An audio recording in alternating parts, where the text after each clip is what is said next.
Hi students, I am Dr. Bhavana. In this lecture we are going to deal about sensory receptors and processing. So in the last class we already have done about the eye and we have already started what is the mechanism of vision. So in this sensory receptors and processing, mainly eyes, ears as well as nose, tongue, these all are the sensory receptors mainly used in our body. So they receive the signals from the central nervous system and whatever is their function they perform it. These are the four main sensory receptors for our human body. So basically we have started with the eye. So in the eye we have done about the structure. For those who have missed the last class, I am just going to revise what we have done in the last class. So in the last class basically we have started with the structure of an eye. So in this eye, basically what is the outermost structure that is present? The outermost structure that is visible in a human eye is basically sclera. This sclera is the outermost layer of the eye. When it comes to the middle layer, this middle layer is called as choroid layer, and the innermost layer is called as retina. And this sclera basically continues forward to form a thick structure that is nothing but cornea. The white visible part is called as sclera. It continues forward as cornea. This is the outermost layer, whereas this middle layer, which is called as choroid layer, it continues forward, and here it is very thin, the choroid layer. Anteriorly it continues to form a thick structure that is called as ciliary body. And this ciliary body in turn continues to form a structure that is called as iris. So this iris is a very pigmented and opaque structure. Important NEET question that is asked about iris. It is very pigmented and opaque structure. Which is the pigmented and opaque structure? Numerous options are given. That is nothing but iris. Pigmented as well as opaque structure. Important point to be remembered. This iris is basically a muscle layered. Means it contains numerous muscles in it.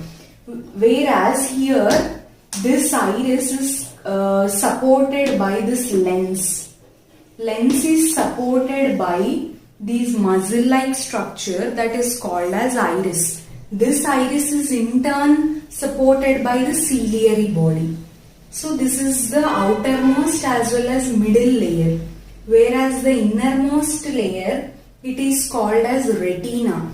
Retina only we have heard about retina. In all the primary education we have heard about retina.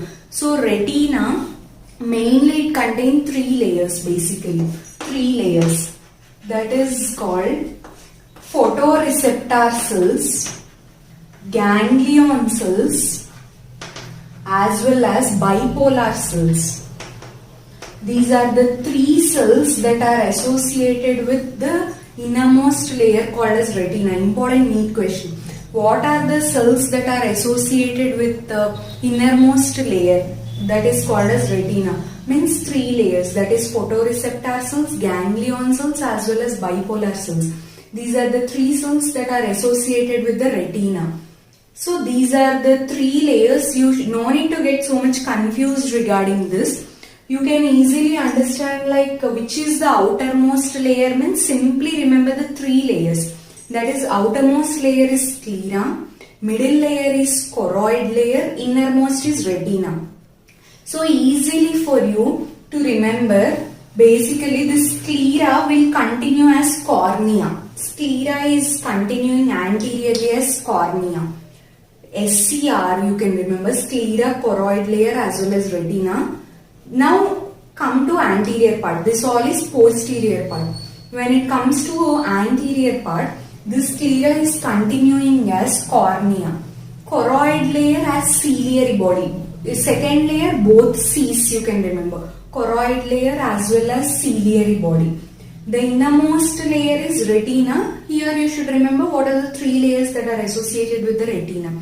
That is photoreceptor cells, bipolar cells, as well as ganglion cells. These are the three types which are associated with the retina.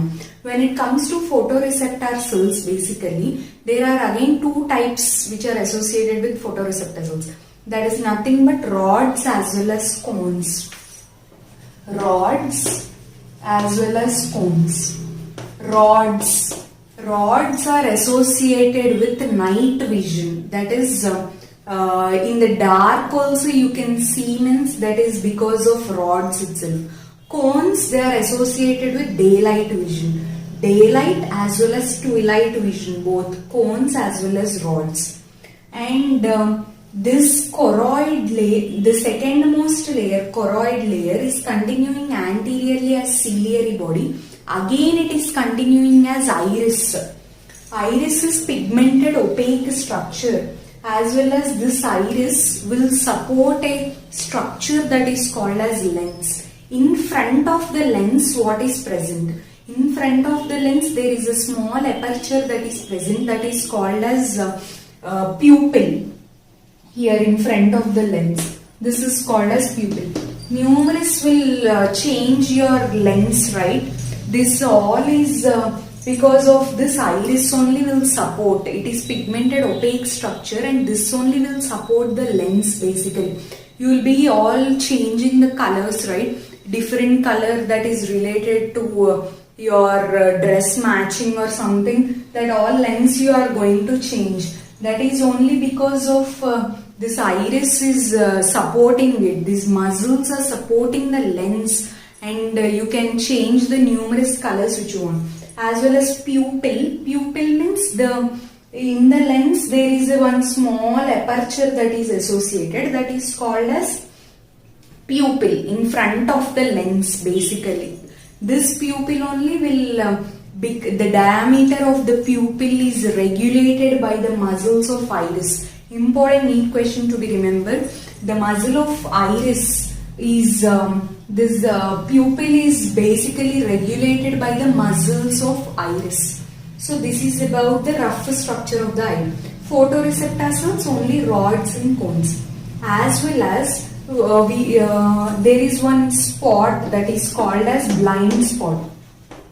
So this blind spot is basically associated with no photoreceptor cells are present. That is rods as well as cones, both are absent. That's why it is called as blind spot basically. Blind means what? You can't see. So these photoreceptor cells, that is rods, cones, they are absent in one region of the retina. That is only called as blind spot.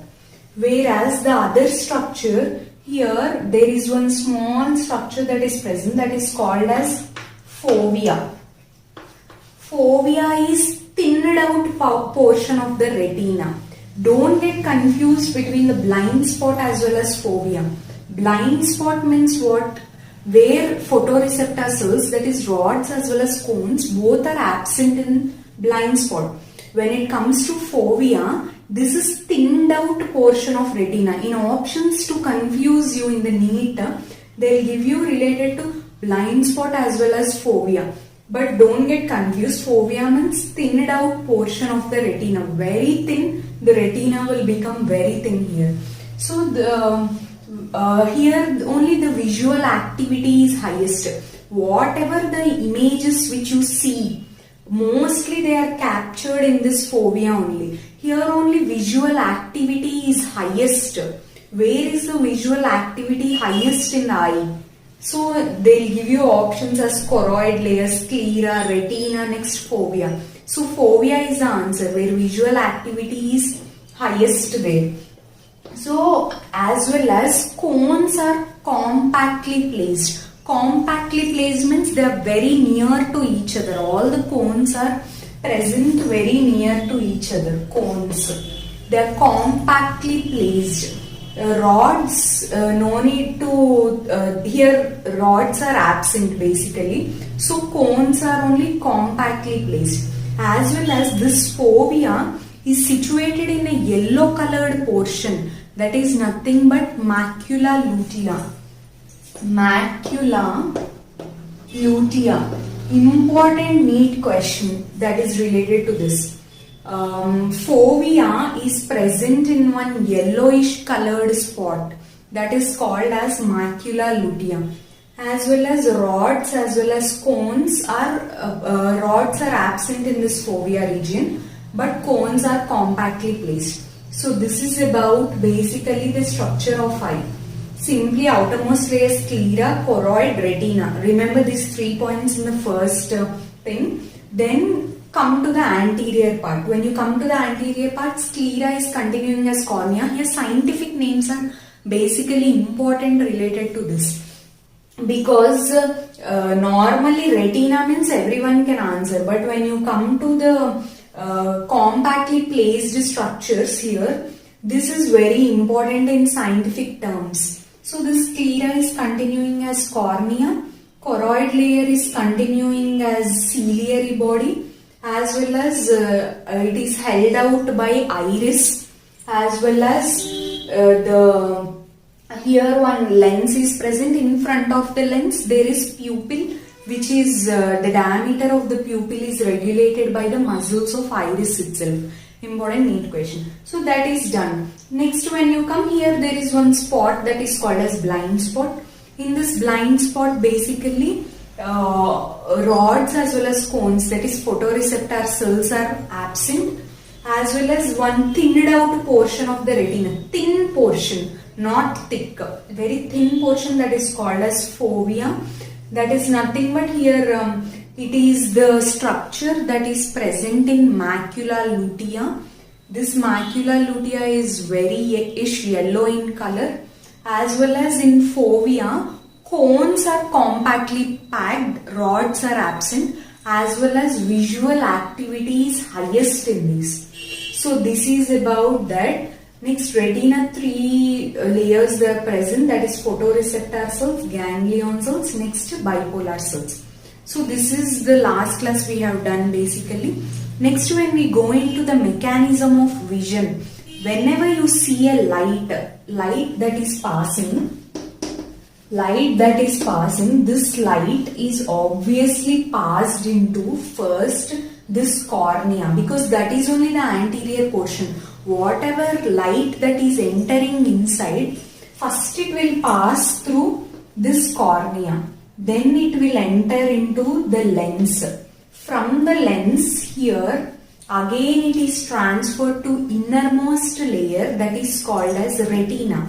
So in this innermost layer that is called as retina, again from the retina, it is first transported into these photoreceptor cells that are nothing but rods as well as cones, then into ganglion cells, then into bipolar cells. These 3 layers it will pass basically.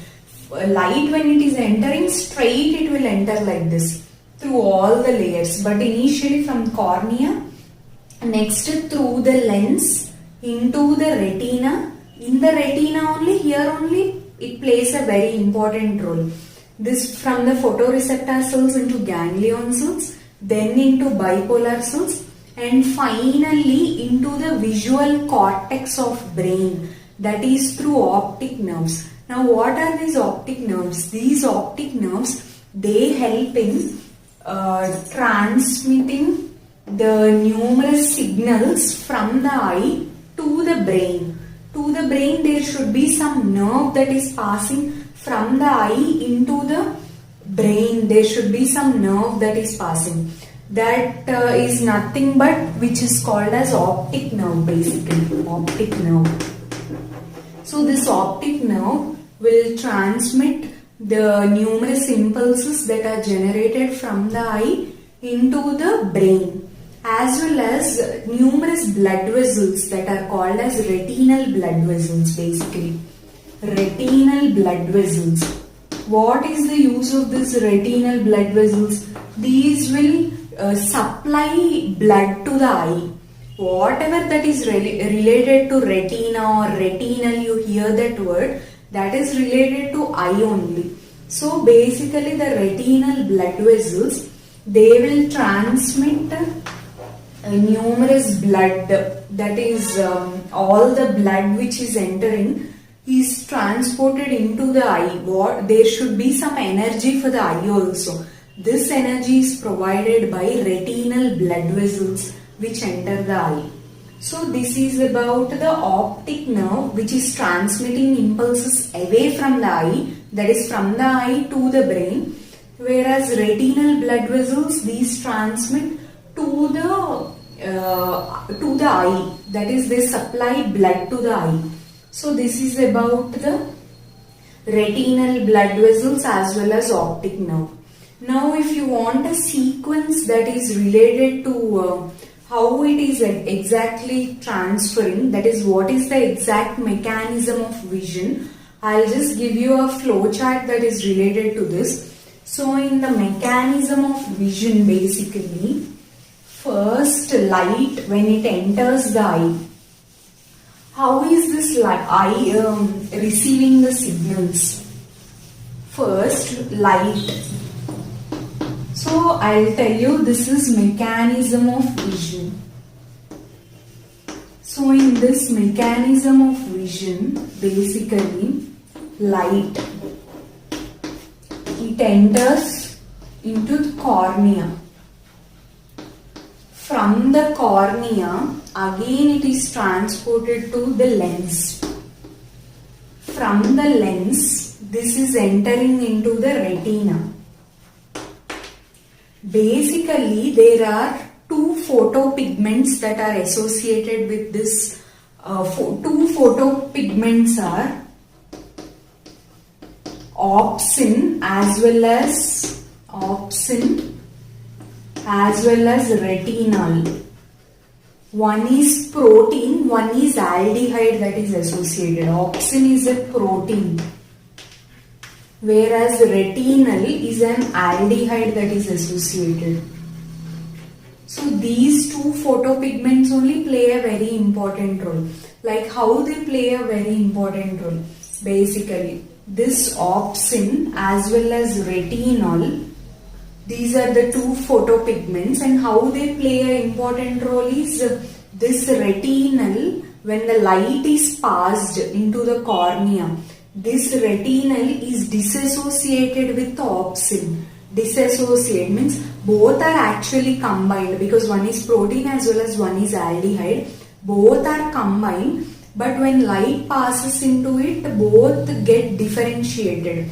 That is, their disassociation takes place. Dissociation of retinal from opsin. Mostly in NEET they'll ask related to what are the photopigments that are associated with the eye. That is, one is retinal and one is opsin, which is the protein that is associated. The protein that is associated is nothing but opsin. So retinal from opsin is disassociated with it. Then light and then membrane permeability changes takes place. That is, membrane permeability changes means there will be a smooth membrane that is covering the eye. Here membrane permeability changes takes place because this retinal is getting disassociated from opsin. That's why membrane permeability changes takes place. When these membrane permeability changes takes place, there are numerous impulses which are generated. Here membrane permeability, numerous membrane permeability changes takes place. Then what will happen? Numerous potential differences are created in the eye. Potential differences. When these potential differences are created in the eye, what will happen? All the impulses that are associated are transferred into the retina. In the retina, what are present? I already told you. Photoreceptor cells are present. So rods as well as cones, both are present. So these rods as well as cones, they only transmit the impulses to the bipolar cells as well as ganglion cells, the other cells which are associated with it.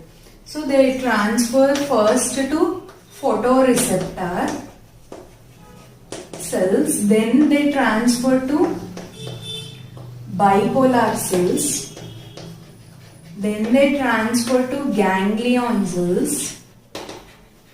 Finally, they are transferring back to the visual cortex of the brain. Through which nerve they are transmitting? Through optic nerve. Through optic nerve into the visual cortex of brain. This all will takes place within fraction of seconds. When you see some object or within fraction of seconds, you are able to imagine what is the object and you are able to perfectly differentiate between the colors. So how you are going to do all this? If you take so much time like 1 minute or 2 minutes, then the process will be delayed, but this all process will take place within fraction of seconds. You see some object, you will be able to identify what is the object and you are able to differentiate between the different colors. So basically from the initially the light is transmitted through this cornea, then through the lens, then into the retina, then through photoreceptor cells into bipolar cells, ganglion cells, through the optic nerve which will carry the impulses away from the eye, it will reach the brain. So you will get a picture directly that is associated with the brain. Whatever the picture, and you are able to recognize an object. So this is the full flow chart. Just write down this flow chart so that it will be very useful for a neat point of view.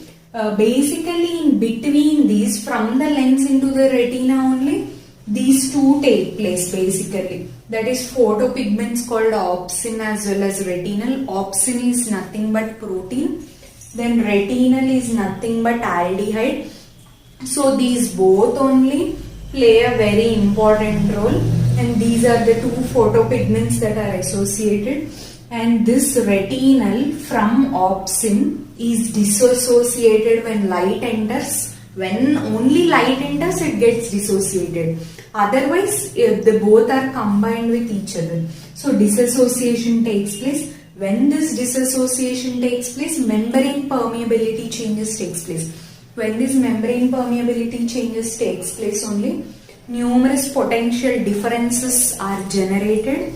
When these potential differences are generated, numerous impulses are generated, and from that, through retina, everything processing takes place through the optic nerve into the visual cortex of the brain.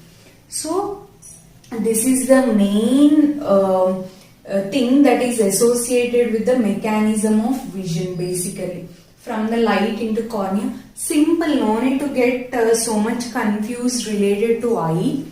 Other sensory receptors that are associated are nothing but ear as well as tongue as well as nose. So in the nose, what we have seen, there are olfactory receptors that are associated with the nose, as well as from the olfactory receptors only numerous bulb-like structures project out. They are nothing but olfactory bulbs. Through that only air passes into it, as well as numerous we are able to sense the smell and all. That is only because of the olfactory receptors that are associated with the nose. When it comes to the other structure that is called as tongue, so in the tongue basically taste buds are present. So these taste buds only sense the taste. From which receptors are associated with the taste buds? They are nothing but gustatory receptors that are associated. Gustatory receptors are associated with the taste buds. When it comes to nose, basically in the nose olfactory receptors are associated. Here important question is, what are the receptors that are associated with the nose? Means olfactory receptors, which are associated with the taste as well as tongue. That is nothing but gustatory receptors. These two receptors are very important because in NEET point of view, they'll ask what are the receptors that are associated with the taste buds. Means you should answer like gustatory receptors. They'll give you option as olfactory receptors also. But gustatory for taste, remember that thing, and olfactory receptors means that are associated with the smell. Sensory receptors in processing is nothing but we will sense the different changes in the environment, all which are related to heat, cold, how we are able to sense the different changes in the environment. This is all due to the sensory receptors which are activated in our human body only. That's why we are able to sense the different changes in the environment. Like that only, first everything will enter our body, that is through nose. All the foreign particles will enter, but they get cleared. They get cleared in the olfactory bulbs as well as through these receptors also. All the foreign particles are cleared and fresh pure air will enter into the lungs. Basically the fresh pure oxygen will enter. Here taste also like that only. Maximum will get eliminated in the oral cavity. When you brush your teeth and all, max bacteria get eliminated, and these gustatory receptors only play a very important role. Then when we have dealt about this eye today. Basically everything we have completed about eye. Suppose what is the structure that is related to eye. I have shown you the diagram. When it comes to descriptive point of view also, you should depict in a good diagram what is eye, like what are the three layers that are associated, as well as its anterior portion you should continue, as well as there is aqueous chamber as well as vitreous chamber which is associated with the eye.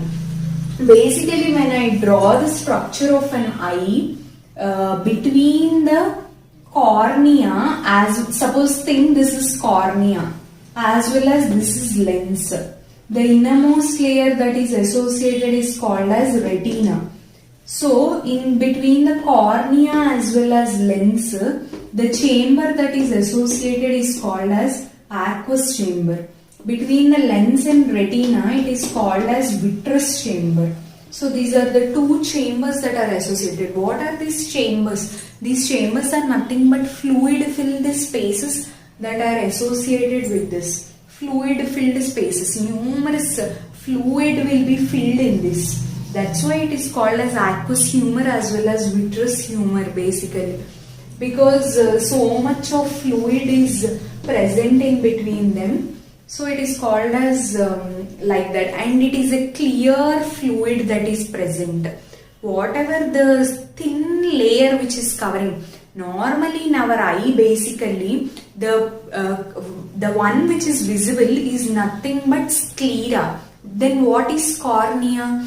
Cornea means a thin watery colored thin layer that is present on the sclera is called as cornea. That is only, see, this is sclera, means the white color visible portion of our eye is called as sclera. The thin layer which you can't see also, which you can't differentiate also, it as cornea. That is only a thin layer that is called as cornea. It is very thin and transparent layer. So in between this, lens is present as well as pupil is present. So this is the structure of eye. As well as what is this fluid consists of, means it does not consist of anything, but it contains clear fluid filled space, that is aqueous chamber it is called. Simply they'll ask you in NEET like what from where to where aqueous chamber extends as well as vitreous chamber extends. So in the aqueous chamber it extends from cornea to the lens, and from lens to the retina it is vitreous chamber. You should say actually humor, aqueous humor as well as vitreous humor, as well as it extends from cornea to the lens and from lens to the retina. So this is about next mechanism is this, as well as the other receptors are for the nose as well as tongue. Next, in the next class, we will see about the ear basically. Ear is also an important structure. What is the function of the ear? What is the mechanism of the ear? And how the numerous vibrations from the environment are transferred to the ear. Everything we will see in the next class. Okay.